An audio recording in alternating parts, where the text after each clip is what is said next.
Angie Chang. I'm the founder of Geek. It's been 11 years of hosting weekly dinners at companies around the Silicon Valley and San Francisco. Stitch Fix is an online personal styling service. We are disrupting how people can find things that they love, and our mission is to help people feel and look their best. And the way that we do this is we pair human stylists with data science to help people discover their looks. The buyers are now responsible for having the right goals for the assortment, entering the right targets, and the algo is responsible for figuring out the best way to achieve those goals. And we will translate this summarized data into some different formats to the platform so that the stylist will see and be able to understand what the client wants. Style Shuffle is a kind of game-like experience that we released where clients can rate items in our inventory, thumbs up or thumbs down. People really like giving us data like this. I really enjoy working on big, thorny systems engineering problems, the kind where you have to reach out across teams, learn from industry, learn from one another, and then package that learning up and bring it back to your team. That's my jam. Do you think that we'll get to a point where the algorithm can handle both the strategy and the tactics? How do you steer away from trying to push product on people just to sell it, and what do you do with your unsold inventory? We are hiring. I'm excited to get to know more of you better. Enjoy. Yeah, thanks for coming.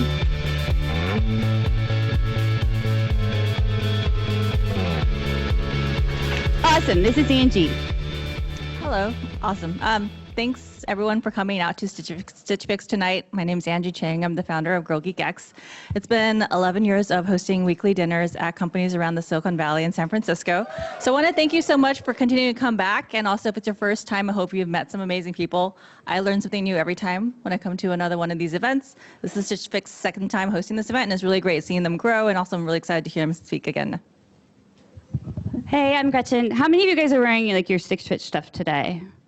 Yes, I made sure that I had on all of my stuff, and I feel really cute. And I have to say, you guys look extra cute. You always look cute at the events, but you look extra cute tonight. I can tell. Okay, so how many people is this your first time? Ooh, a lot. Okay, so we actually do these every single week. So make sure you're on the mailing list. And the next one's at Cisco, and there's a few more in the city, Intuit. There's a whole bunch of really awesome ones coming up. And we do have a podcast also, so find that on your favorite station. We just did one on unconventional career journeys, which is a fun topic, but we do mentorship, imposter syndrome, all of these. So check it out and give us some feedback, rate it, tell us what you'd like to hear about, tell us how we could be better. And Sukrutha. Thanks. Hi, everyone. I actually did try to wear my Stitch Fix pants, but they don't fit anymore. What, you do? You have maternity? Okay. I did not get that notification. Thank you. No, but anyway, the clothes are really cute and fun. And the last time we were at when Stitch Fix sponsored, they spoke about how they use data to, correctly identify the styles and the sizing that you need. And it just really blew my mind how you think, oh, I'm just getting clothes in the mail. But there's so much thought and engineering and data that goes into it that shouldn't go unnoticed. Speaking of data, we're also trying to get a sense of, if it's your first time, how many of you are going to sign up for our mailing list? You can decide later. We haven't proven anything other than that they can get you good food. Yeah, but I do want to say it's really easy to sign up for our mailing list. Go to girlgeek.io, and there's one click and you're in. I do want to say Cathy is my absolute inspiration. When we also do podcasts, and we also do virtual conferences. And the first time we did a virtual conference, she was kind enough to agree to kick it off into the keynote. And so even that audio and video is available on our website. You can easily access it, and also on our YouTube. So enough from me, because there are great talks coming up, and Cathy's going to kick it off. I know Cathy because she used to be at Salesforce kicking butt there, and she's kicking butt here. So I'm going to hand it off to you, Cathy. Thank you so much for hosting again. Thanks. Great. And thanks for giving us the opportunity to host. I really appreciate the organization, Geek Girl X, and the mission of really bringing together women from all over the Bay Area to connect and to network and to share experiences. So thank you all for coming here, and especially welcome to people who are coming to their first Geek Girl event. How many of you have never used Stitch Fix before? Yay. Awesome. Well, you all have gift certificates, and so hopefully you'll give us a try. But Stitch Fix is an online personal styling service. So we are disrupting how people can find things that they love, and our mission is to help people feel and look their best. And the way that we do this is we pair human stylists with data science to help people discover their looks. And so, I mean, many of you have tried to buy clothes online. It's a pretty miserable experience. And what we're doing is first you fill out a style profile, similar to a dating profile, but about things that you like to wear. We then use dozens of machine learning algorithms to get match scores against all the items in our inventory. We send those match scores to our stylists, and we have over 4,000 stylists who work for us. These are employees of ours. We feel really passionate about not replicating the Uber gig economy of contractors, but really these are employees of ours who work from home and are really passionate about serving our clients' needs. And they hand curate a fix just for you.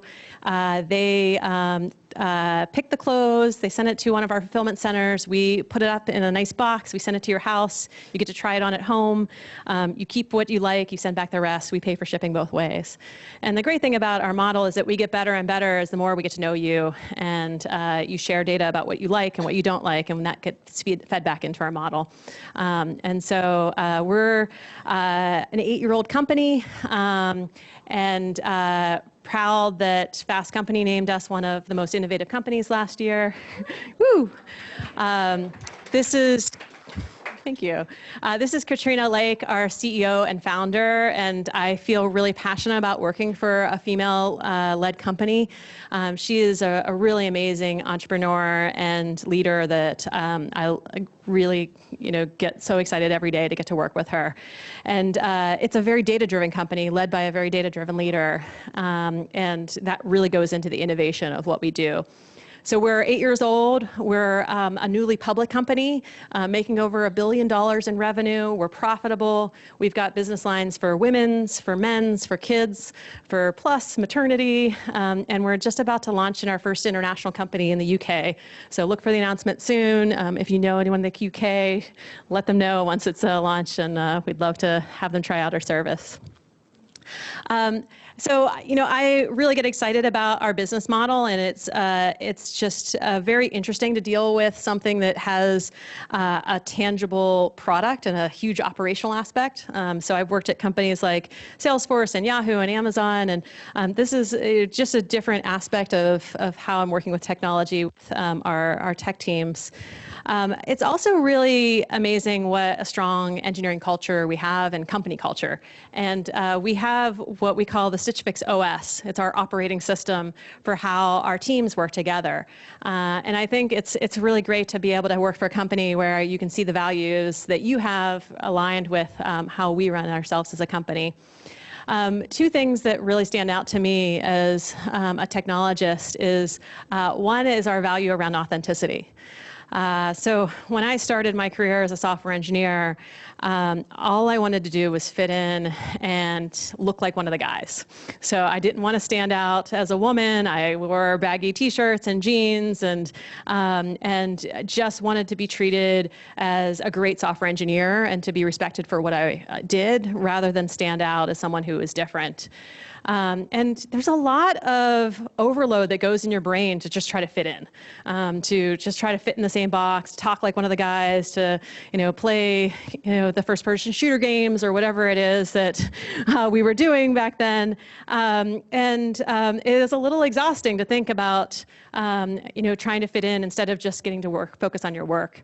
And Stitch Fix is a company where we are trying to help people look and feel their best because we feel like that they can go out and lead more confident lives, and just the feeling that you have when you're wearing that great outfit and being able to be yourself really matters. And we also have a mission for our employees to do their best work, and a lot of that comes down to being their authentic self. So not having to feel like they have to double check their email 3 times or phrase things to seem less emotional or more powerful, or whatever codified words that it might mean that to kind of fit into that mold.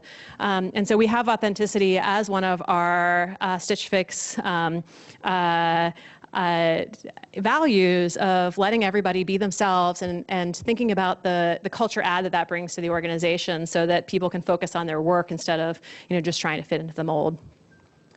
And then the other thing that we have a really strong value is around partnership. So it's a complex business model that we have. First, it starts with the merchandise. We own all of the inventory in our system that we're selling to our clients. And if we don't buy the right inventory in the right quantities, we'll never serve our clients' needs. Then we've got this huge workforce of stylists, and making sure that they have all the tools that they need to operate at their job every day. Then we have a huge operational aspect of how we can get those products to the clients in the right way and manage all of our inventory and our costs. And then we have this whole business of our website, the style profile, and engaging products that want you to come back to our site every day, and so that we can get to know you better and better. And so if you think about all those aspects, there's I'm always surprised by how little changes on one side of those have deep impact on other sides. So we could make some changes to how many items we send in a fix, and that could change the inventory allocation that we have available for the next person.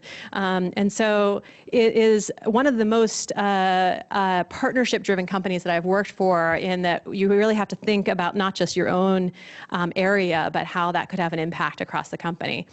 And so we thought, what's really interesting about our business is how strong of an EQ we have here at Stitch Fix, and how that has really led to our innovation and success as a company. And that we really strive for that when we're hiring technologists, of people who can think not just about building something to spec, but really thinking about understanding the business model and how they can work together across different lines, whether it's a data scientist working with an engineer, or someone on the design team working with our marketing team. And so we've got a theme today of partnership that we'd like to share with you, talking a lot about some of the interesting projects, but really leaning into how you can use that aspect of your skills to really be a big success. I'd say one of the things that I learned about partnership came from a big, misstep, I would say, as a first, an early engineering manager. So, going back to this feeling of authenticity, you only know what you see. And so being in an organization where I saw mostly male leaders, I tried to emulate a lot of them in my leadership style. And it didn't always feel comfortable, but you just try to do the things that you've seen to be successful when you run into tough travel. And so a few companies ago, I was working on a project, and my team was getting pulled in different directions, and I felt like, I've seen the way that guys handle this, and they pound on the desk, and they really fight for their teams to make sure that they're not being jerked around, and that they're getting the staffing and the support that they need. And so I tried to do the same, and I pounded on the desk, and I yelled in meetings, and I said that this was just really unacceptable for how we could get something done, and it didn't work. And I kind of failed miserably at making the changes that were really needed to work on this project in a way that was getting clarity on the architecture and the designs needed at a large scale. It was like, I don't understand why this isn't working. This works for other people. I've seen managers do that in the past. But I have to say, I had some self-reflection. It didn't feel good to yell in meetings. Like it wasn't successful, and it wasn't me, and it just made everybody really miserable in the process. And so the next time I went to a new company, I was like, okay, never again. I'm not going to try to be someone I'm not, and to try to get through this with anger and yelling. And so I'd say that I learned a lot in my next role of really starting to build relationships.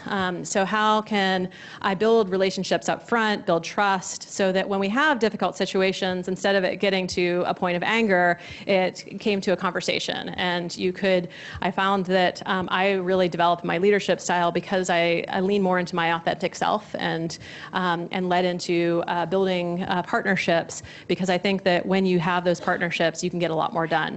And I see that here every day at Stitch Fix, and hope you'll see some great learnings around partnerships that we have here today with some of our speakers.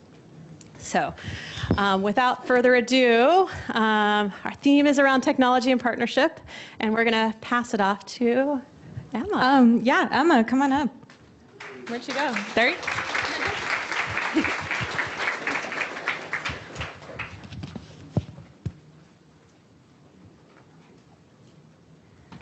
I don't know if you want your wine. That's up here, Cathy. All right. Hi, everybody. My name is Emma Colner. I'm an engineer here at Stitch Fix, and I work on expert use systems. So that means I build tools for my coworkers that help them do their jobs more efficiently. But in a previous life, I was also a former experimental psychologist, so I really enjoy thinking about thinking. And today I'm going to be talking about how experts think and how that differs from how novices think, and the different implications that can have for when we are collaborating together at work. Oh, Stole this. Thank you. I only have two hands, so I'm just going to hold this too. Like Cathy was saying, we value partnership a lot at Stitch Fix, and I think it makes a lot of sense to really try and understand how we can bridge this gap between how experts think and how novices think and what they know. But also, it's a great opportunity for us to harness each individual person's expertise, and in that way we can kind of learn and grow together as a company. So to start, I'd like you to think about someone that you really admire, someone whose skills and knowledge you really look up to, someone that you might want to emulate one day. And imagine that this building here on the left is a representation of all of that person's knowledge about a certain topic. If you were to learn how to do what this person does, how would you do it? Well, you could try and just copy what you see, but you could also, you're not even sure of whether the building is going to be structurally sound. So what we don't see is that this building started out as an idea and a series of discussions and lots of back and forth plans before there was even a foundation built. So what I'm trying to say is that basically when we look at an expert, we don't see the path that they took to get to where they are. We don't see all of the, the hypotheses that they tried and tested. You don't see all the doubt that they experienced. So it's just important to keep in mind. And part of what makes being a good partner a challenge is that it's impossible to truly know the experience of someone else. We can be excellent observers and we can infer a lot about someone just by looking at them, but we don't know everything. And part of the difficulty is that, as people, we naturally just fill in the blanks. Like when we don't know something, we infer based on stuff that we already know. And in some situations, this can lead to some false understanding. To succeed at partnership, we need to work hard to bridge that gap between minds. And I included this quote here on the right from Domain-Driven Design by Eric Evans, just because I thought it was really relevant to what I'm talking about today.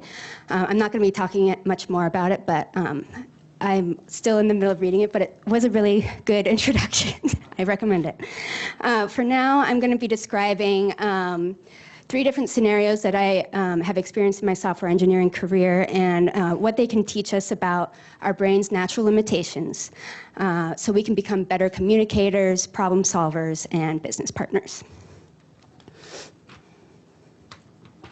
So in scenario 1, I'm a junior software engineer. I've just started at Stitch Fix, and I have a mentor who's a principal engineer. And we pair pretty much every day. And half the time, I don't know what he's talking about. He's speaking in a different language. And also, I don't even know how to phrase the questions that I'm trying to ask. I don't know how to phrase the search terms that I want to put in Google to understand what I'm trying to do. So that's the first scenario. Second scenario is, in this scenario, I'm the expert. I built something. I built a new feature. I'm trying to get it to work, but there's a bug that I just can't figure out. And I've spent many hours on this, and finally I decide to ask someone for help. But then as soon as I explain the issue to that person, the answer just kind of pops out at me. And, the other person didn't have to say a word. And then the third scenario, collaborating with business partners. So let's say I'm working on a new feature with my business partner. We've met and talked about the project several times. We meet each week. Seems like we're all on the same page, but at some point it becomes obvious that there's been some kind of miscommunication and the project doesn't end up as we had expected. So what do all these scenarios have in common? Well, they all demonstrate a gap between what we as experts understand think we understand and what we actually understand of someone else's domain. When experienced in cross-functional teams, this difference in expertise can cause friction and lost productivity.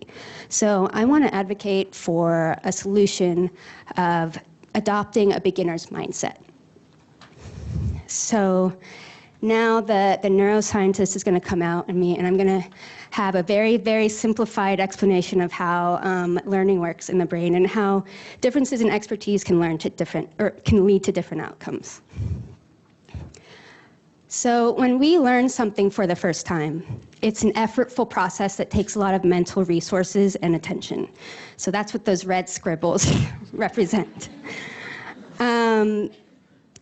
So over time, as we change from novices to experts, our brains become more efficient as memories consolidate and unnecessary information is forgotten. The representation of information shifts from the sensory regions to cortical regions of the brain that operate more heuristically and more efficiently. So that's what all the green squiggles are meant to represent. So the more knowledge you have on a topic, the more associations you have built up in your mind, and the greater the network of brain areas that are involved while working on a problem. So what do I mean about our brains becoming more efficient? So I'll share with you a study called The Development of Expertise in Radiology, and they basically showed that expertise can reduce the complexity of the environment. And they did this by showing chest radiographs to novices and expert radiologists, and they tracked their eye movements. And they were told to detect some kind of an anomaly. And you can see on the left that, so the red represents more time looking at a certain spot, and green is less time. And so what we see is that novices are just kind of looking all over the place. They don't know what they're looking for. They're spending a lot of time just kind of lost. Whereas the experts, it seems like their attention is automatically drawn to the important aspects of the image. So that actually, the knowledge that they've had over their experience has helped reduce complexity and make the problem easier to deal with. Novices, on the other hand, are using like more rudimentary tools. They might take longer, or it might be harder to solve the same problem. So most of the time, being an expert works to our advantage, saving us time and energy. But in certain cases, like in the 3 scenarios I talked about earlier, it can be a handicap. And why might that be? Well, the price of expert efficiency is that the scaffolding or the context surrounding when you first learn something has been forgotten, probably by the time you've become an expert. So just as your brain actively consolidates memories it wants to keep, it forgets most of our daily experience. So over time, we only remember the important stuff. So sometimes the only way around a problem is to work through it from the bottom up, starting with basic concepts and building up your understanding rather than starting from an existing mental model and working down. That way, we're forced to think more deliberately, which helps expose weaknesses in our logic. And in other words, it helps to just adopt this beginner's mindset. So circling back to the different scenarios, on the left, that represents my mentor. He was working with a full-fledged Lego set with pieces that all fit together in a sequence that makes sense. And that's actually like Legos. Whereas I, on the other hand, was working with a bunch of wooden blocks and playing around trying to stack one idea on top of another, hoping it doesn't fall down. And so I think what might have happened with my mentor is maybe like he had lost his scaffolding. He had lost the context of when he first learned a certain topic that he was trying to explain to me. And so it becomes harder to kind of connect with someone who has such a different skill level. And then in scenario 2, I was basically describing rubber ducking, which is a debugging method where you basically explain your code to some inanimate object. It doesn't matter what you explain your code to, but it's surprisingly helpful in letting you know what it is that you've done wrong. So, and the reason it's so helpful is because you're forced to approach a problem from a different perspective. You're building up and filling in the scaffolding that you had lost previously, and that can help us gain some new insights. And then in scenario 3, when I describe how I'm working with my business partner, where we didn't fully connect on our vision, what happened was, we both had kind of like a false understanding of the problem and or the solution. We'd both made some kind of assumption about each other's work without even thinking about it, because we were both experts in our own domains, and we're both, our brains are filling in the details of things that we might not understand fully.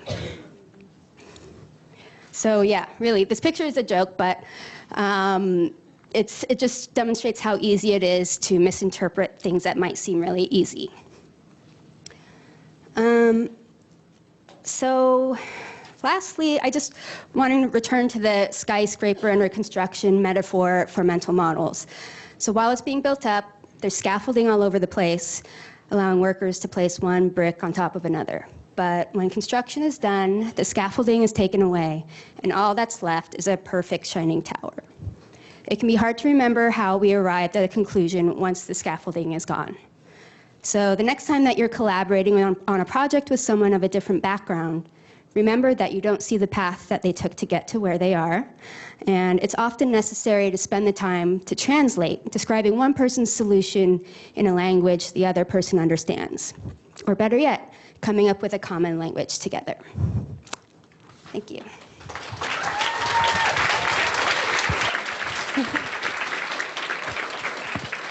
Thanks, Emma. Hi, my name's Lila. I think I met most of you when trying to sort out the name tag situation up front. I'm just here to make the transitions less awkward, but there's no guarantee that that's actually what's going to happen. So I have notes. So thanks, Emma, for the reminder of how continuous learning and kind of taking a beginner's mindset is incredibly important as we work with our cross-functional partners. Next up, we have Anna Schneider. She's a manager on our Merch Algos team, and she's going to talk about how she partners with experts in merchandising to help make our buying better.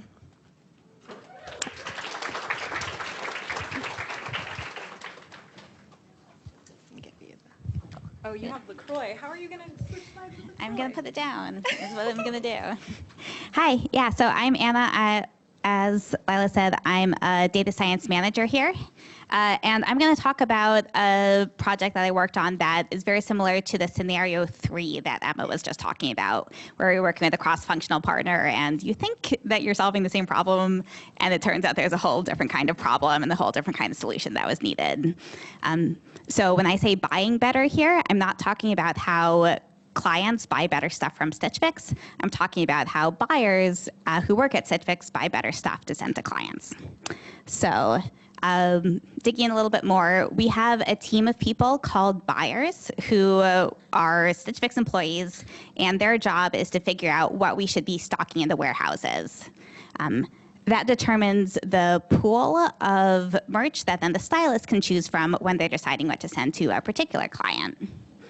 And upstream from the buyers work with vendors to figure out what they should be stocking. So by working with the right vendors and buying the right things from the vendors, the buyers have a huge influence on the end experience that the clients have, and making sure that we have really good stuff in the warehouses that's going to be good no matter who shows up as a client who wants a fix. So if you think about what the buyer's day would look like, an old school company, or at Stitch Fix in the early days, this is what a buyer would do. They would look at a list of things that are on offer from the vendors, and because if you're lucky to work at a place like Stitch Fix, there's going to be some performance metrics associated with each one of these items of clothing. And so the buyers would look through a list like this, pick the things near the top of the list, and that's what we would buy, and that's what the clients would get sent. So this has a number of problems. One of them is that it's kind of like a standard e-commerce experience for the buyers. So they have to search through all these lists and hunt and peck and decide what merch to be carrying. We don't make, one of the big values of Stitch Fix is that we don't make our clients go through that experience of doing all the e-commerce shopping themselves. So why are we making our in-house buyers go through that experience? So we thought there must be something better. And another more subtle problem with this way of buying is that by only looking at one single performance metric, you're only buying for the average client. So let's dig a little bit into why this problem comes about. So say we have these bunch of clients, and we've sent them these shirts, and we have some performance metric for each of these. So maybe they all hate the yellow shirt, maybe the green shirt, or sorry, the gray shirt does really well, and the 2 green shirts are meh, kind of in the middle. If you were a buyer looking at this data, you would think that, oh, the right thing to do is to buy a bunch of the gray shirt and not buy the others. Seems good, seems fine. Now, what if we dig into the data and pull out some niche client segment that has different preferences from all the others? The top line shows pretty similar data to before. Those people still like that gray shirt, but the client segment on the bottom likes something else. They like the striped shirt on the end. So now if you're a buyer looking at this data, the right thing to do is to buy both of these shirts. That way, no matter who shows up, there's going to be something that's really good for them. And this is our mission at Stitch Fix is to have something that's going to be good no matter who shows up. And so it's really important for us to be enabling the buyers to do the job of buying a really diverse set of merch that's going to be really good for a diverse set of clients. So we, on the algorithms team, stepped back and thought about how can we give the buyers this data in order to make better decisions. And we thought, well, if giving them one list is bad, what if we give them multiple lists, one for each client segment? So we worked with, so algorithms and engineering and merch all collaborated to build a tool that did that. There was multiple lists. So every item of clothing would have how good is it for this client segment, how good is it for this other client segment, and the buyers would go through and choose things from the top of all the lists. So this was great. So was it going to be a better experience? We hope so, but no. So it was better at accomplishing the goal of having something that's good for a lot of different kinds of people, but it made the hunt and peck problem way worse because they had to dig through a whole separate list for every client segment. So they were working harder instead of working smarter to accomplish this goal. And they were like, well, we can do it with a handful of client segments maybe, but Stitch Fix wants to get to thousands of client segments, millions of client segments, and this was never going to work. It is not a scalable solution. And something really interesting happened as we on algorithms were talking with the buyers about all of their struggles using this tool. They started saying some things that should have been obvious, and now that we learned them, it is things that we really care about taking into account. They're running a real business, and they didn't give us this feedback in rap battle format, but they almost may as well have. So when they're thinking about what to buy, they have a huge number of other things that they're keeping in mind, not just this one metric. So in addition to having the right diversity across clients, there's also things like having different price points, having different size and fit preferences. We want to make sure that we really cover all of our bases in those kinds of ways. We're running a profitable business. As Cathy said, we care about hitting our revenue and margin targets. Buying is something that happens on a seasonal cadence, and so we want to make sure that the stuff we're buying is going to be good a few months from now. And there's also other targets around the sort of inventory level management. So are we buying too much and we won't be able to sell it? Are we buying not enough and there's going to be missed opportunity? The buyers were thinking about all of these things in their heads while using our tool and not being able to fully actualize in their role. So when we heard all this feedback, we stepped back and thought about, okay, is there a better way that we can be addressing this problem? So there's this performance metric that we want to be maximizing, and there's all of these constraints that we have on the business. What does that sound like? And we went and dug around in our algorithms toolbox and said that, hey, that sounds like constrained optimization. So we reformulated this as a constrained optimization problem. So our decision variable is the number of units of each item to be buying for each client segment.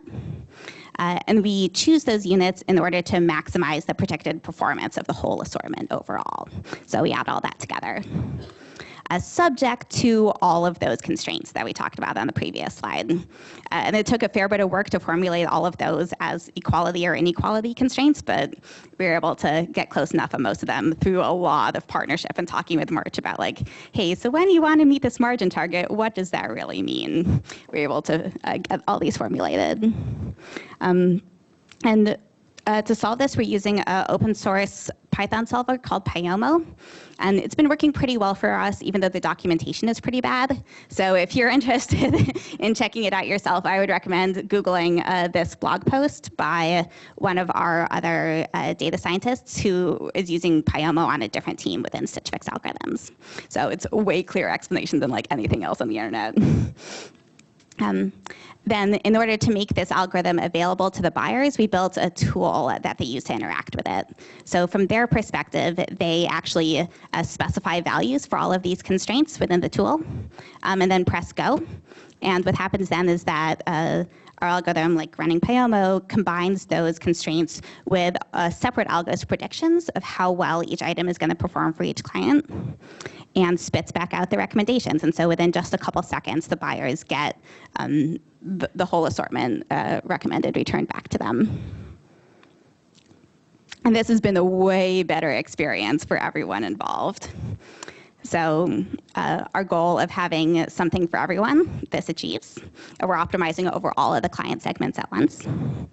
And something that has been really interesting to work on is that it totally changes the contract between the buyers and the algorithms. So the buyers are now responsible for having the right goals for the assortment, entering the right targets, and the algo is responsible for figuring out the best way to achieve those goals.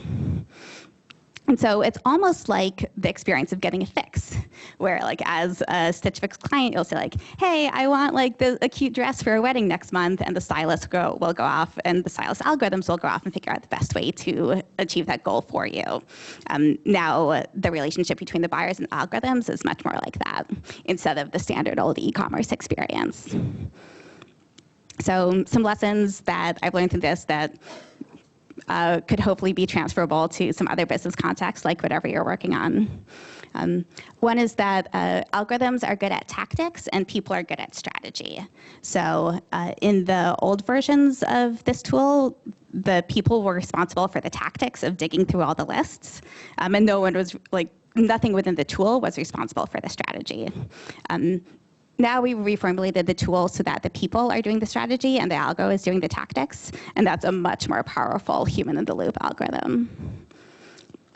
One important enabler of allowing people to handle the strategy is being able to capture that strategy within the tool. And so that's been the really interesting user experience problem, because sometimes the buyers knew explicitly what their targets were, and sometimes it was all just implicit in their head. And so that's been the fun partnership experience too, is figuring out a good UX to tease those implicit intentions out of the users and make them explicit. If we were only working with click telemetry kind of data, instead of asking hey, what do you actually want? It would have taken much longer to figure out what some of these targets were. And last but not least, especially if you're working in B2B or enterprise, your users are running a real business and their jobs are way more complicated than you realize, no matter how much time you spend getting in the weeds with them. So in my experience, at least, it's really worth getting into the weeds to try to figure out how their processes actually work, and then abstracting it back to something that can achieve their goals even better than they thought and you thought that could be possible. So thanks.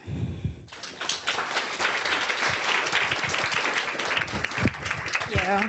Thanks, Anna, for explaining how we use data science to make our merch buying process better. I'm gonna look at my notes again, sorry. Next up, we have a dynamic duo, half of which is already up here. Come on over. All right, so we have product designer Tang. Uh-oh, there goes my notes. And data scientist Erin Boyle, and they're gonna explain how we use data to understand client style, and then how we use that to inform stylists to send better fixes. Take it away, guys.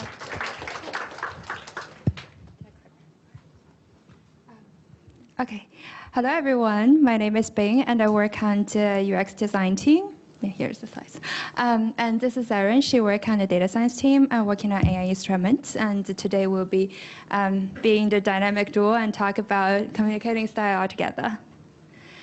So I think Cathy already talk about this a little bit, but at Stitch Fix, we really have this human-in-the-loop process. We have algorithm empowering the stylist work, while stylist would actually make the call. And if we actually put our foot into stylist's shoes, it is a very challenging work. Imagine you have a client who is on their 50th fix, and their profile might haven't been updated for a while, and their style preference has been changing over time. It is really difficult for stylists to dig through all the things, and we really want to empower them to use their creativity to really send a delightful fix to our clients. So on the backend side, a lot of our work is really to design for the styling platform. So as you can see here, on the platform, we would combine the client data, which has some basic informations, their style preference and their fix history, as well as how the algorithm is recommending the items of a variety of categories. And the stylist would, by going through all the information about the clients, they would actually be able to pick the items that they think would fit the client well, which might not always 100% fit with how the algorithm sorted out. So for us, a big part of our work is to make sure the way we present the client data is really helpful for the stylist, so they can really do their job well.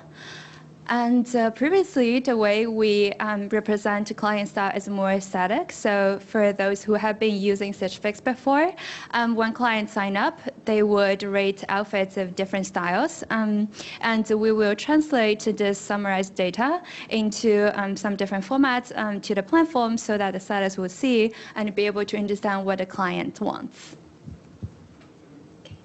Cool, thanks. So the data science team that I'm on works on contributing to a broad set of problems kind of in this category that rely on having some more nuanced definition of style. So we actually built a new platform to try and support this. So Can I ask, has anyone in this room played Style Shuffle? Got a few hands. Okay, so Style Shuffle is a kind of game-like experience that we released a little over a year ago, where clients can rate items in our inventory, thumbs up or thumbs down. And it's been really fun and engaging for them. People really like giving us data like this. We have more than 1 billion ratings now. So you can imagine that, like being said, like one way that you can represent someone's style is with these kind of like limited number of static questions that we used to have in our style profile. But you can imagine that there's a few limitations to that. Like one, it's just not very much data, so it's not going to have a lot of nuance. And then, like being said, it will also get stale over time. So since people can kind of continually play this game, we can keep collecting more information and get kind of richer and richer and up-to-date information about our clients. So it'll come as a surprise to no data scientists in this room that one way you can deal with data of this format is with an algorithm called matrix factorization. So if you want to come up with kind of descriptions of a client's what we'll call latent style preferences, one thing you can do is you can treat the ratings coming out of this system as kind of sparse observations in this user item matrix, where every row is a user and every column is an item. And you can decompose this matrix into a lower rank representation that is composed of the product of this lower dimensional user embedding matrix and lower dimensional item embedding matrix.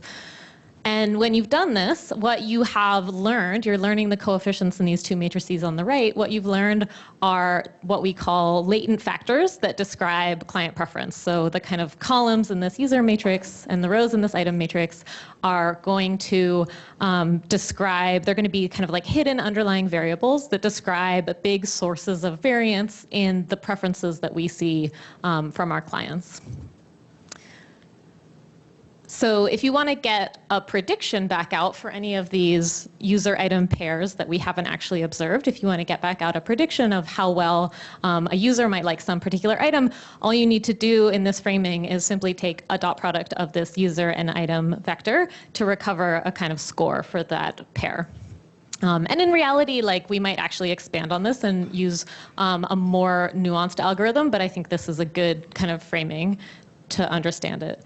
So what can we do? So one thing you can do once you've trained an algorithm like this is you can simply pull out the top recommendations for any client. So here I've sampled 5 real clients from our clientele, and I've also sampled some of the top items given this prediction task for these clients. And you can see that like you really uncover using this algorithm like a range of different aesthetics. Like you can see that these people are all like of different style. So that's one thing that we can provide to business partners like technical and business partners like Bing to kind of paint a picture of our clients. But we were interested in also providing something else. So just like from the style profile, you have this kind of set of user features that comes out. We were also interested in whether the user representation, like just this user vector on the left here, was kind of in and of itself useful and interesting, and whether we could kind of use it as a feature that we could communicate through language as well. And so one way you can do that is to really think about this kind of style space that you've created when you run this algorithm.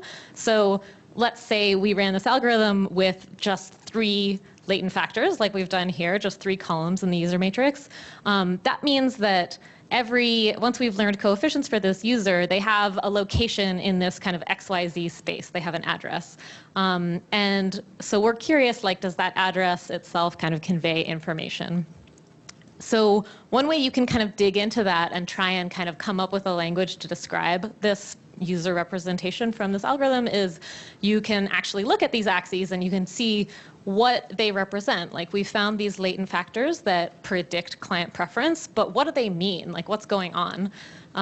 So one thing you can do, an item that is good for this user, since our prediction task is done by taking a dot product, an item that is good for this user is going to be an item that is near this user in this style space, and an item that is bad for them is going to be far away.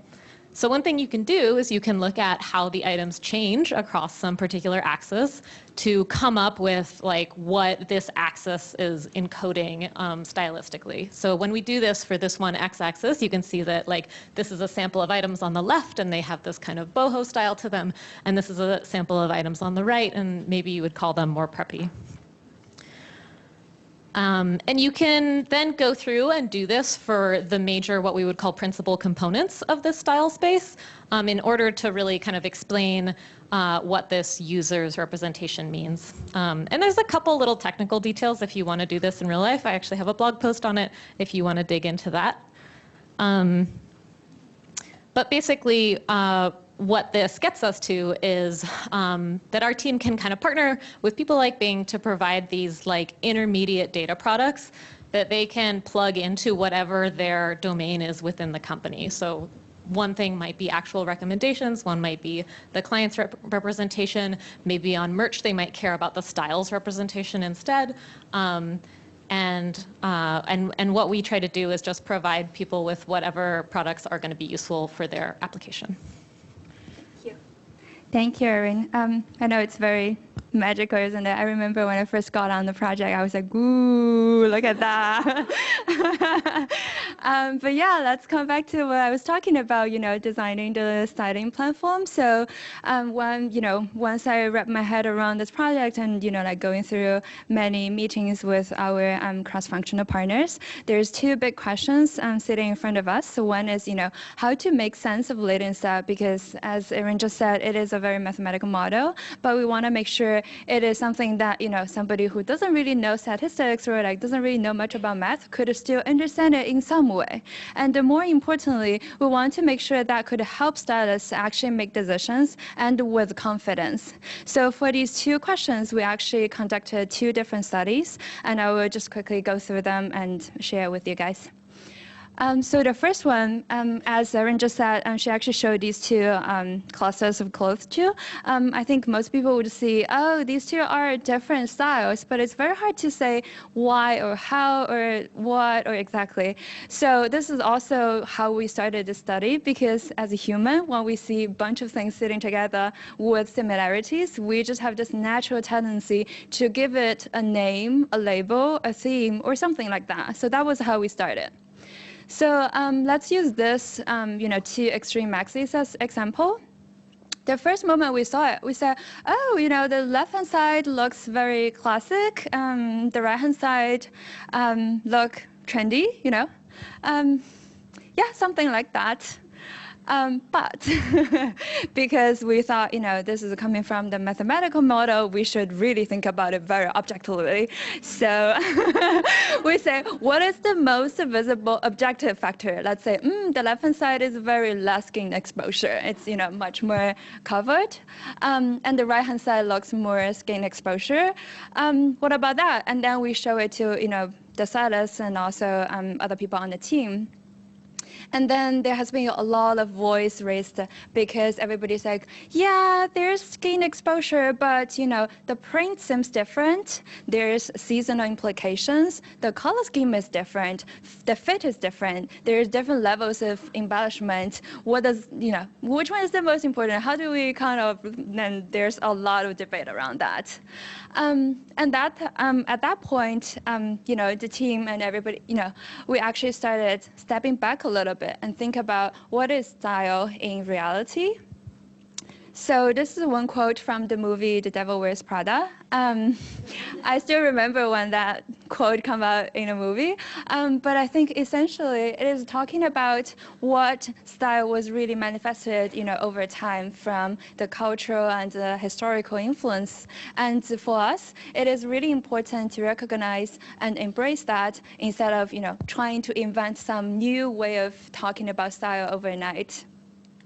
So at the end, we actually come back to our original idea and actually showed it to stylists and see, how they reacted to it. Do they recognize these words as representative of these clusters? And seems like, the old way, the classic and trendy actually work the best. So for the second study, I think Erin also showed this image before. Now that we know we can get a sample set of items that seems to be into the client's preference, and we can also get a relevant location of the client preference in this spatial model. How can we display the client's style representation in the styling platform so that the stylist can actually understand it, within a short amount of time? So the goal for us is to find the right way to display each client style to help stylists actually style fix. So again, let's use this set of image as an example. Imagine this is, client 123. That's her, style preference sample. So we tried a few options again. The first one we say, images only. Here's what she likes, and you can interpret it as much as you want. And we were not feeling quite 100% confident with it. And then the second option is the more mathematical one. We say her style is 53% trendy and 28% boho. And we definitely know it is a little bit too extreme. So we also pulled back a little bit and look at the happy median. So we will say her style is very trendy and a little bit boho. And now we have 3 options laid out. We actually ran a quick study, and we are surprised. So we compared a bunch of different factors from how accurate the stylists are able to find what the client likes and figure out what the client dislike, and also how fast they are. Try that. Okay. Oh, thank you. And also how the stylists feel about using this feature as an experience. And it seems like the image-only one actually won all of them. And from the result, it seems like at least during the experiment period, we learned that displaying the images only has the best overall outcome.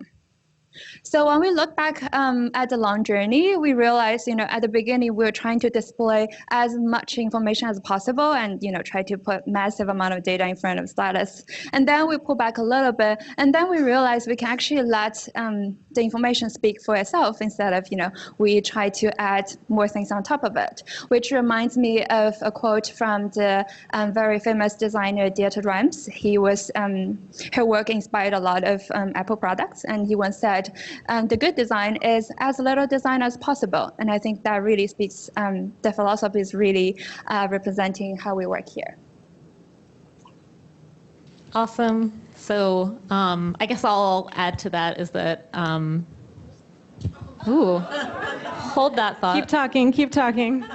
Just pretend there's the lady behind the curtain over here.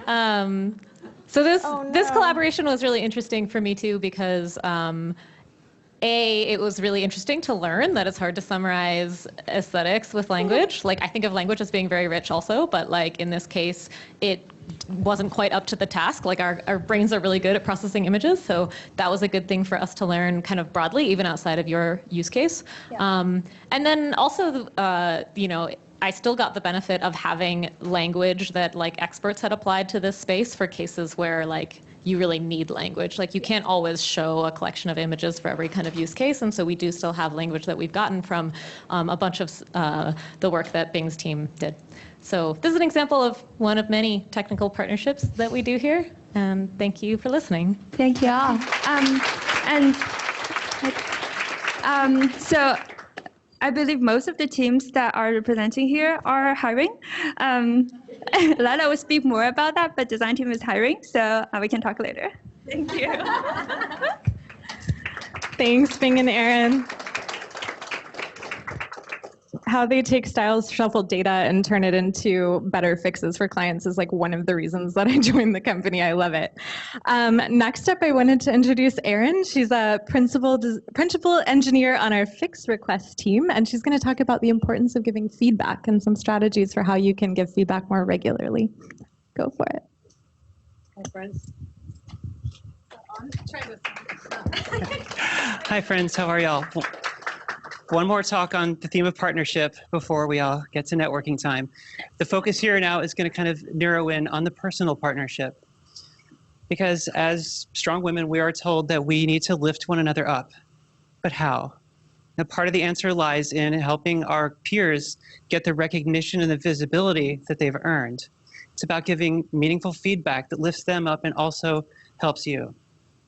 So this talk will be, the title Dossiers of Awesome is just a way to frame these habits and practices. It is not a complete solution to how to lift one another up. It is not a universal recipe. It's an idea. What I'm really hoping with sharing it is I get to hear your ideas afterwards. So let's talk during networking time. So my name is Erin. I joined Stitch Fix about 2 months ago as a principal engineer. These are my goats. Today I brought them home in my Kia. I'm so sorry. Let's try this one. I don't know. I've mixed up which one was the good one. Can everybody hear me now? Is this better? Okay. Thank you, friends. Sorry about that. All right. You didn't miss anything. Something goats. All right.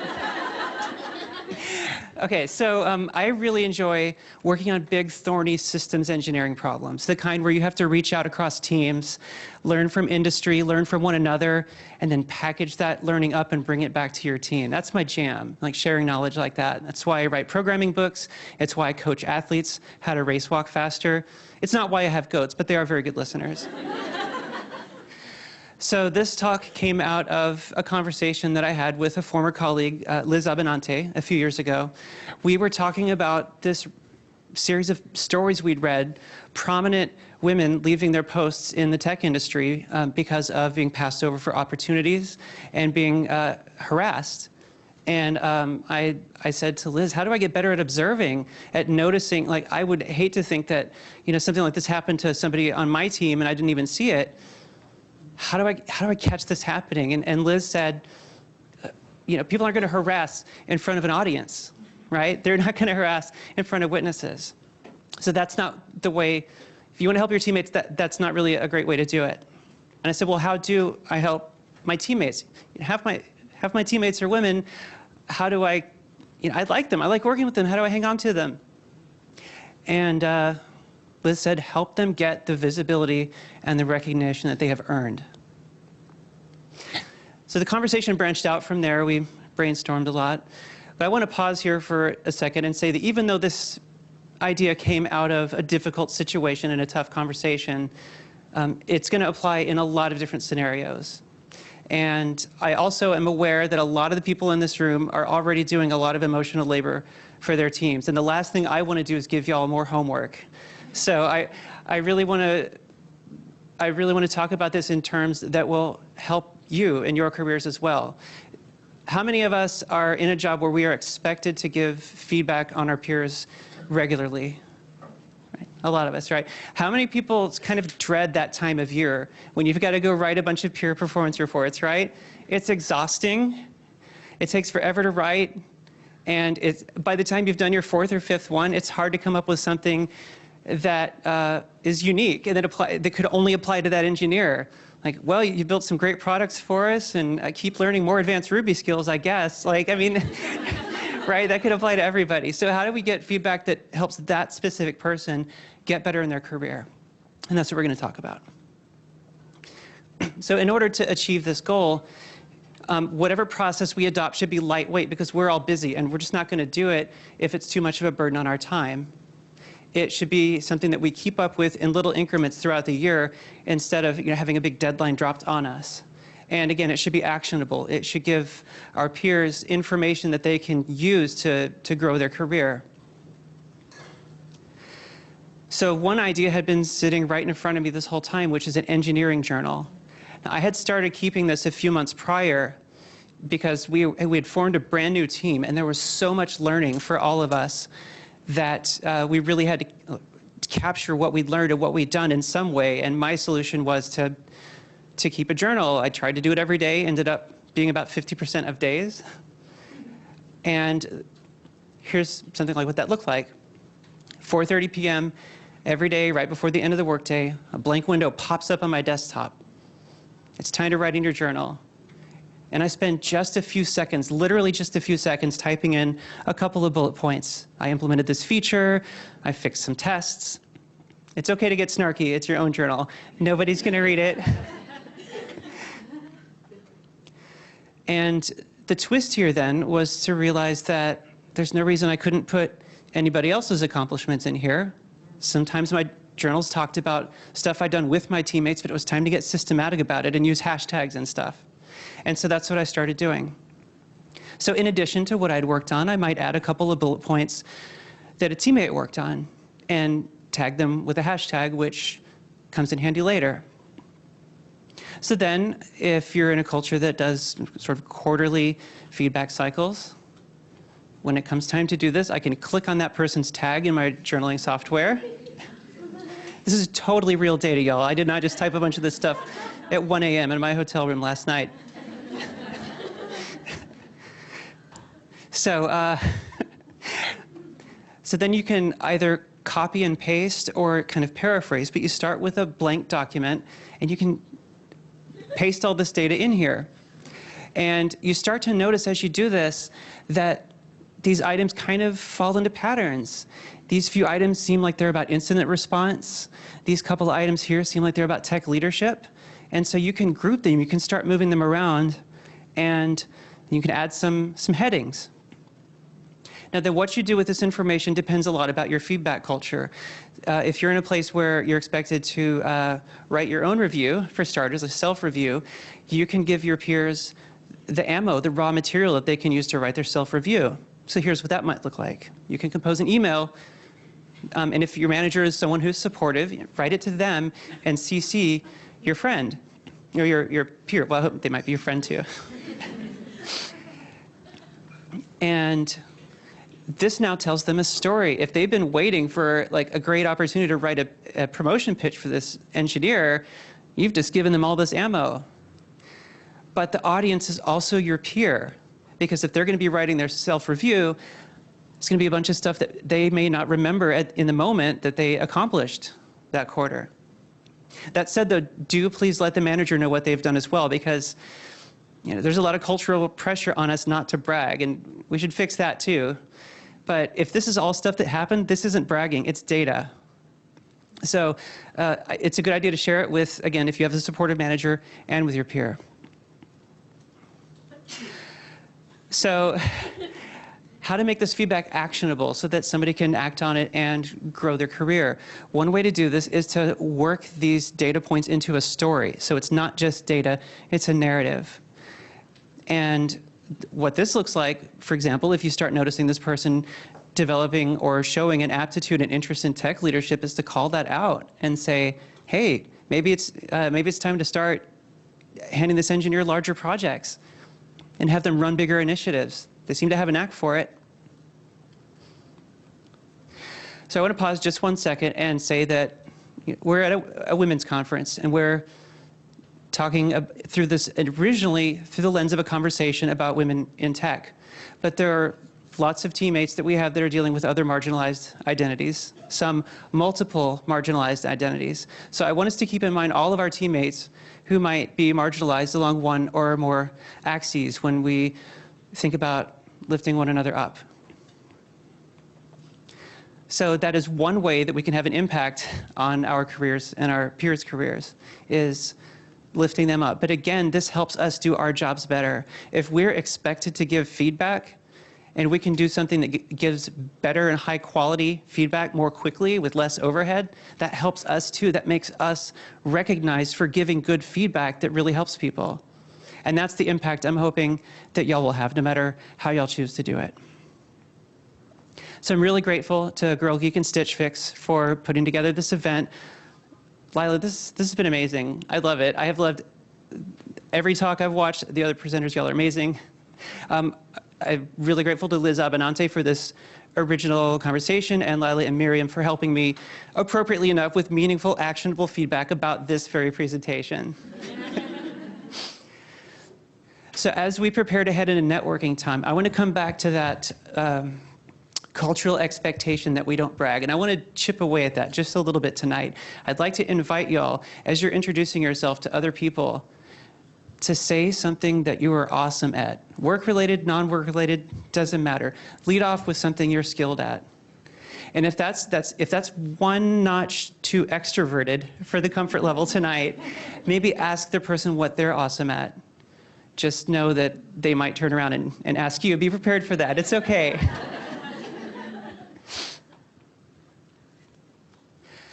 as we were brainstorming for how to lead into networking time, as a group of presenters, Lila brought up these two articles about the importance of owning your awesome, of owning what you've built. I really want to embody that spirit tonight, if at all we possibly can. It's been hugely inspiring to be in this room full of awesome, badass women in tech. I'm really grateful to be up here. I hope you'll have a great rest of the event, and cheers.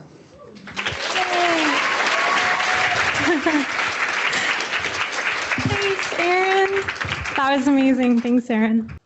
I have a question about the buying process, like particularly more like the supply chain issues you might face. Like, how do you, if you end up with an extra load of clothes that don't fit anybody, how do you steer away from trying to push product on people just to sell it? And what do you do with your unsold inventory?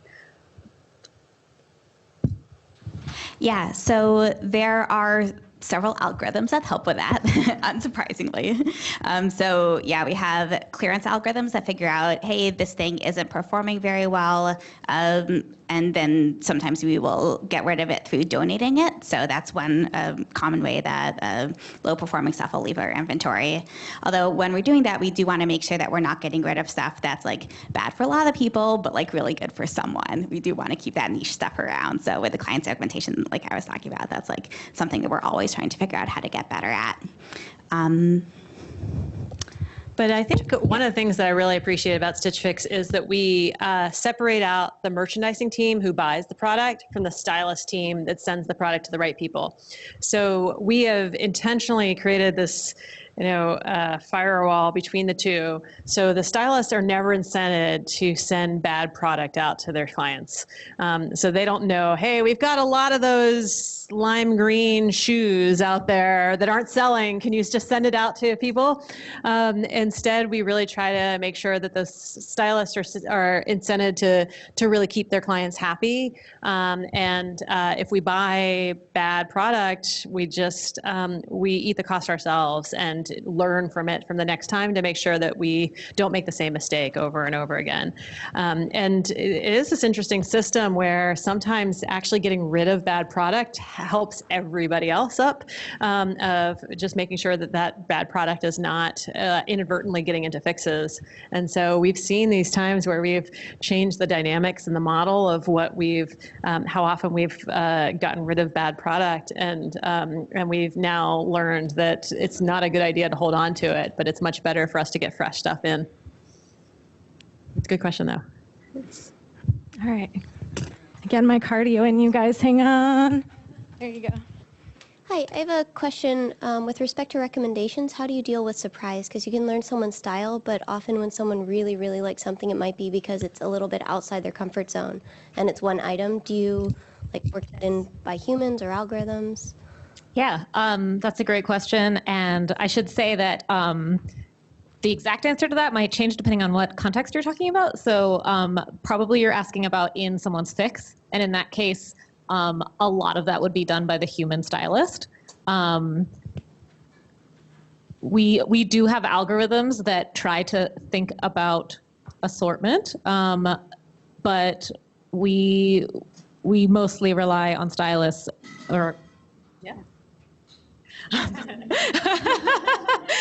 Yeah, stylists would definitely be injecting a lot of that. The other thing I'll say is another place where you might use recommendations. I mean, we have recommendations everywhere, but another place you might use them is in Style Shuffle itself. Of course, there are recommendations that are fed back to the client, and certainly there's some assortment logic and experiments and stuff that have gone into injecting surprise into that experience too.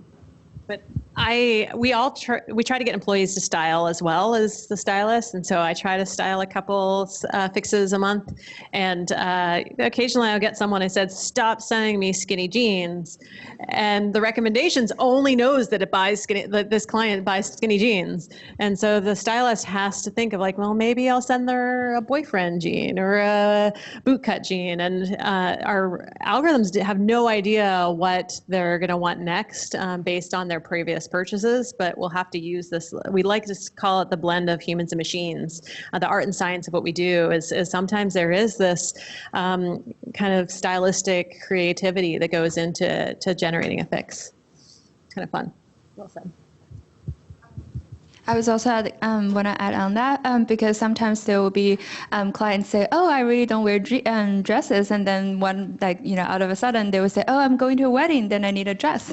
So it's very important for us, when we design the system, we really keep in mind this kind of flexibility, and people's preference will change, either occasionally or over time, and we really want to recognize that. So I think that's a really good question, and that's definitely the fun part of the work is trying to juggle the both. Yeah. All right, start here. The question is about the buying process in the old traditional way.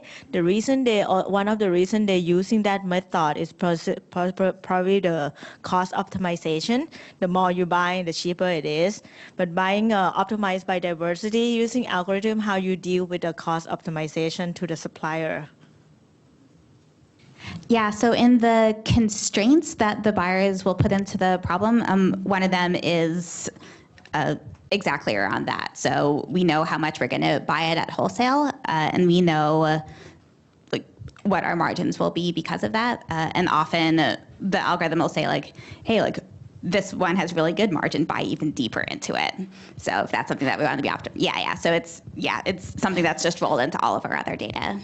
So that's something that we margin isn't the only thing we care about by any means. There's all these other metrics about making the experience really right for the clients. And so that's what currently it's formulated, where we're trying to give the best experience to the clients that's possible, constrained by having a profitable business. Yeah. So the client is really first. Sure. So one of the things I've always struggled with these try before you buy services is that the things I like aesthetically don't always match the things that look good on me. And I'm curious what you guys think about that and how you are imagining how the Stitch Fix product addresses that challenge. Yeah, that's a tough question. I think there's kind of a fine line between aesthetic and fit. Even in this latent style data, which we think of as being largely a style thing, people are rating whether they like an item, and it's a very visual thing. They don't, they're not necessarily seeing the size of that item that they would actually buy, or they can't tell the inseam or whatever. And yet we do see fit preferences coming out of that data. We can figure out some fit preferences too. I think we certainly try to collect information on both style and fit in the style profile and through other means, and then certainly the client has a conversation ongoing with the stylist where they give the stylist feedback on the details of what does and doesn't work for them, and then those kind of subtler pieces of feedback that really take a human to interpret can be acted on by that stylist. And anecdotally, I see this. I have some clients that have an Instagram feed, and I'm like, oh, they liked this item. We have it in inventory. I'm going to send it to them, even though the match score is really low for the product. And I send it to them and they hate it. And I'm like, but you said you wanted it. But there is this notion of what they like stylistically versus what is good on them. And so I'm really impressed with how these match scores that we have factor that into the recommendations. And it's not I don't want that navy blazer. I want a navy blazer that looks good on me. And so how can we take the style things that people are sending us and pair that with other factors like fit to find the exact right thing for you? And it's a hard problem. And that's why it's so much of a pain for people to try to shop online and scroll through lists and lists of jeans to figure out what's going to fit them. And so I think that this is a different model that we can use that can factor in a lot of those different attributes. I've found it really refreshing to see multiple senior female engineers on this panel. And I was wondering what your approach was to sourcing and retaining female engineers, sort of what percentages of your teams are female with regard to engineering specifically, and did that change as Stitch Fix got larger? We are really fortunate for the gender representation that we have at Stitch Fix. It helps that we have a female CEO and founder, Katrina Lake, who has started this company.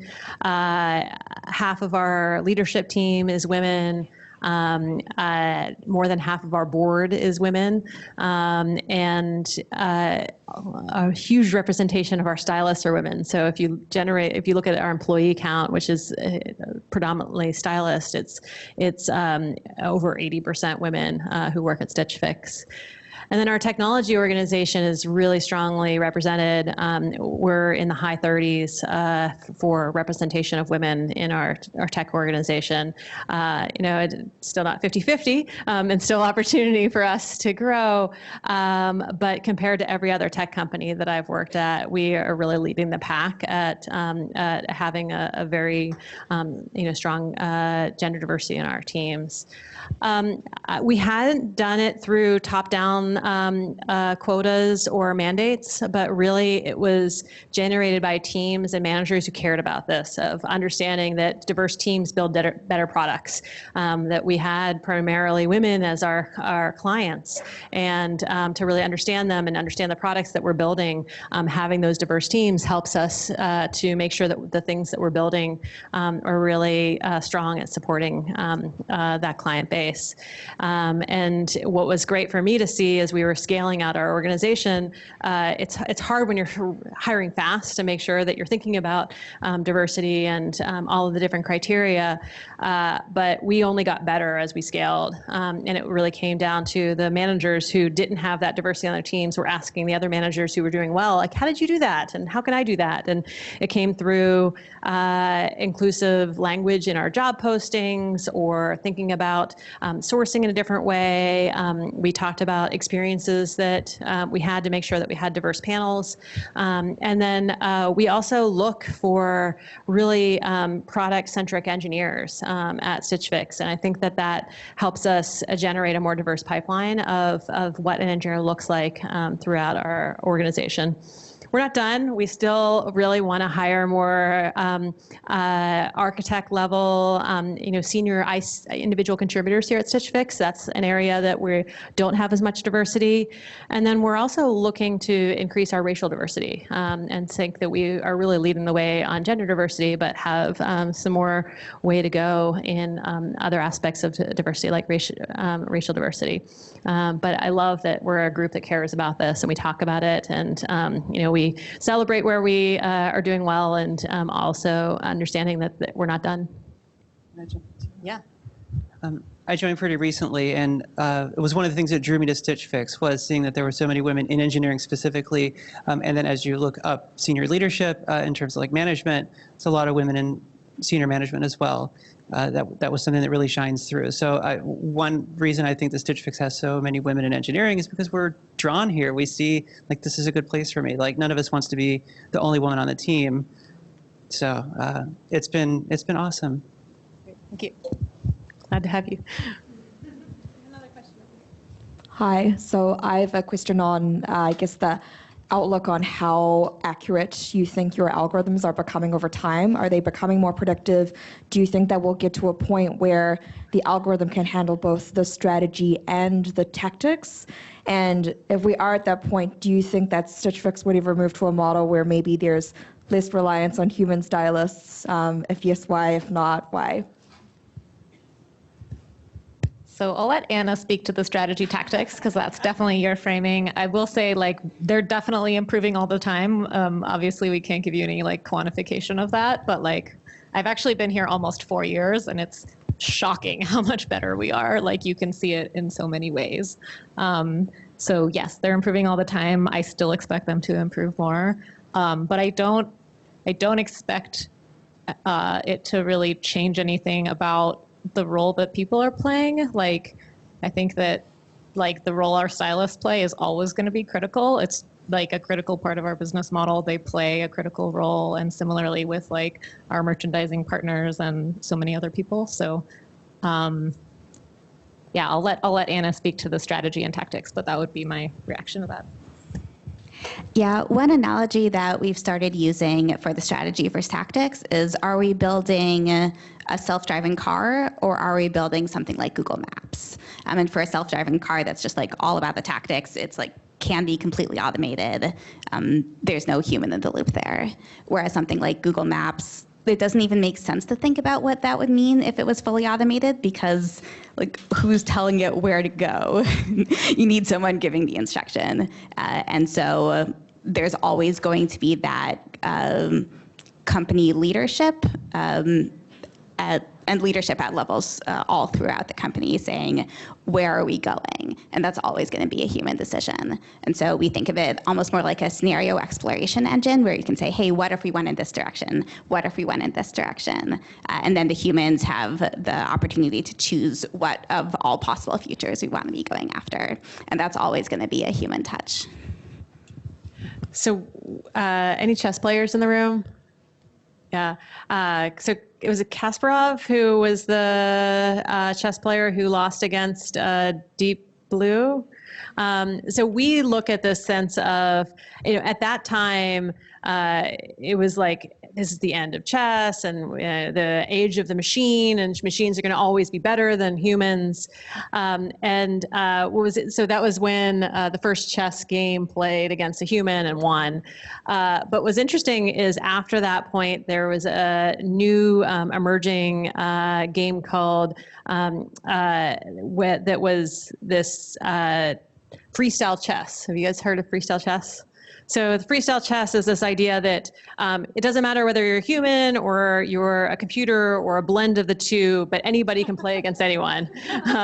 So they have this competition every year, and there's a freestyle likeness. And the first year that they did this, a novice group of chess players won using computers, and they did it in a very novel way of using a suite of machines to solve the problem. And it was this really interesting thing. It was the blend of humans and machines, humans that had an interesting approach for how to solve the problem, but they were backed by computers. And so we use this likeness of what Stitch Fix does, is it's not computers alone, it's not stylists alone, but it's this blend of humans and machines that work together in a novel way to solve the problem in a unique situation. And so we feel really strongly about this model and how it's helped us. And sometimes we'll lean a little bit more on the machine side, sometimes we'll lean a little bit more on the human side, but regardless of where that line is, we feel like the power of the two together is really a magical thing. Awesome. We do want to leave enough time for folks to chat afterwards and brag about themselves and hear what makes everyone else awesome. So maybe one more question. Is that all right with you guys? All right, here you go. Hi. Sorry, one of the last questions. This is more, a lot of fashion is traditionally geared for women. So I was wondering if you have seen patterns that are maybe encouraging males to be a little more adventurous in their stylistic choices. Just out of curiosity, I don't know, but personally I have brothers that I would like them to be more adventurous, and it's hard to get them into a space. I don't know if you have encountered patterns or had strategies or even had some vision for even working with the fashion industry to sort of, expand that fashion is not just for women, but also for people who traditionally are not associated with fashion. So we started out as a women's only business. And the first 5.5 years, we only had women clients. And then about 2.5 years ago, we launched our men's business.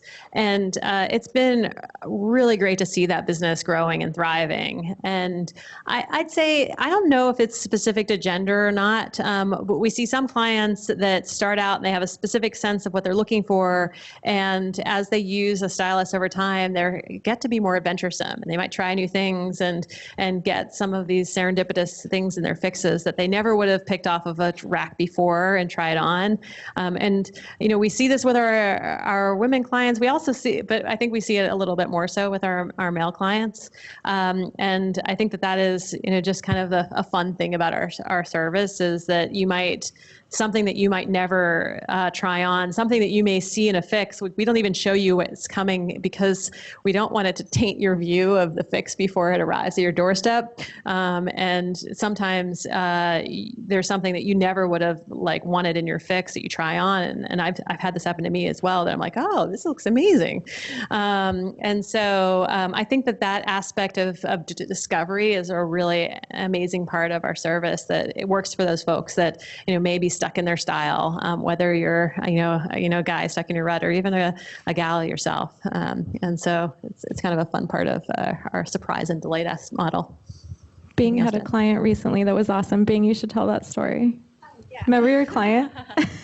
Yeah, so I had a client who is probably in his 40s and 50s, and I got his first fix, and he said, oh yeah, so my style is a little bit conservative, read boring, and but I want to make my wife happy, so I really want to stretch it out a little bit. And I got, this is his first fix, and he has such high expectation, so I was really nervous, and I shared with the team. I say, yeah, what do you guys recommend? And somebody actually recommended conversational piece, which is essentially the pink flamingo prints, and zebra prints, things like that. So I actually sent a bunch of them to him. For the first fix, he returned all of them. He said, I think I definitely went too far. But he said, thank you for all the pieces you sent. I think it's a little too stretched for me, but I really get the idea, and I really want to try it again. And he actually immediately scheduled another fix and still assigned me for as his stylist. So for the second fix, because now I know where he would be more comfortable with, I actually pulled back a little bit, and I think he kept all of the 5 pieces. So I think back to your point, I really think, yes, I've sent many pink shirts to male clients, and a lot of them end up keeping it. So I think, yes, the discovery part is really the fun part. Awesome. Well, I think we want to open it up so everybody has the time to chat and brag about themselves and hear what makes everyone else awesome. The quick plug of course, we are hiring.